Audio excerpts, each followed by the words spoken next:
My startup story शुरू होने से पहले मैंने एक बहुत इंपॉर्टेंट बात सीखी। आइडियाज पहले फेल नहीं होते, कम्युनिकेशन फेल होती है। और ये सीख मुझे एक कहानी से मिली। एक बुजुर्ग कपल एक रेप्यूटेड कॉलेज के कैंपस में आए।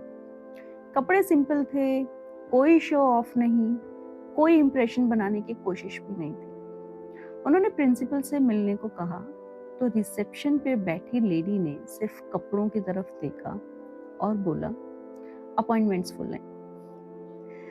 वो रुके रहे, 1 दिन, 2 दिन, 3 दिन, दे वर वेटिंग देयर। लोग आते जाते रहे, स्टूडेंट्स, प्रोफेसर्स, डिसीजन मेकर्स, पर किसी ने ये तक नहीं पूछा कि ये कौन है और आए क्यों है।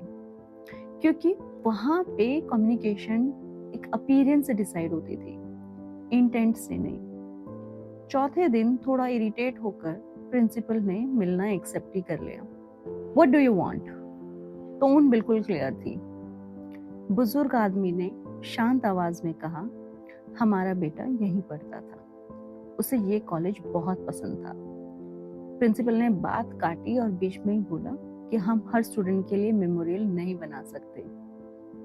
रूम बिल्कुल शांत हो गया। तब बुजुर्ग लेडी ने कामली एक फाइल टेबल पे रखी और कहा, हम मेमोरियल के लिए नहीं आए हैं, हम अपनी पूरी प्रॉपर्टी इस कॉलेज को डोनेट करना चाहते हैं। फाइल के अंदर लिखा अमाउंट था $3 बिलियन। उस मोमेंट में प्रिंसिपल को समझ आ गया कि ये सिर्फ एक गलत डिसीजन नहीं था, ये कम्युनिकेशन की फेलियर थी। ये कहानी पैसों की नहीं है, ये कहानी है उस दिन की जब कम्युनिकेशन सुनने के बजाय जज करने लगती है। जब ऑर्गेनाइजेशंस लोगों को सुनना बंद कर देते हैं तो ग्रोथ भी रुक जाती है।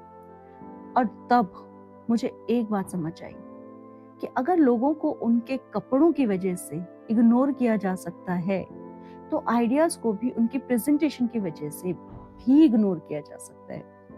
जब मैंने अपना माय स्टार्टअप स्टोरी शुरू किया था, मैं भी उस टाइम उसी कपल की तरह थी। नाम छोटा था, इन्फ्लुएंस भी कम था और आइडियाज बड़े थे। मैं रूम्स में विजन लेके जाती थी, पर कभी कभी सुनने वाला कोई नहीं होता था। तब मुझे रियलाइज हुआ कि बिजनेस इसलिए फेल नहीं होते क्योंकि उनमें पोटेंशियल नहीं होता है, बल्कि इसलिए फेल होते हैं क्योंकि वो अपनी वैल्यू कम्युनिकेट ही नहीं कर पाते। और वहीं से माय स्टार्टअप स्टोरी भी शुरू हुआ, एक कंपनी नहीं, एक आवाज बनाने के लिए, आइडियाज के लिए जो सही तरीके से सुने जाने चाहिए, ब्रांड्स के लिए जो ट्रस्ट डिजर्व करते हैं, और लोगों के लिए जो बस एक मौका चाहते हैं बोलने का। आज माय स्टार्टअप स्टोरी एक सिंपल बिलीफ पे खड़ा है, कम्युनिकेशन कोई सॉफ्ट स्किल नहीं है, ये लीडरशिप स्किल है, ये ग्रोथ स्किल है और ये सर्वाइवल स्किल है। क्योंकि नेक्स्ट बिग अपॉर्चुनिटी शायद चुपचाप वॉक इन करे और उसे मिस करना या उससे एक सक्सेस स्टोरी बनाना सिर्फ एक चीज पे डिपेंड करता है कि आप कितनी अच्छी तरह से सुनते हो। ये सिर्फ मेरी कहानी नहीं है, ये माय स्टार्टअप स्टोरी की फाउंडेशन है।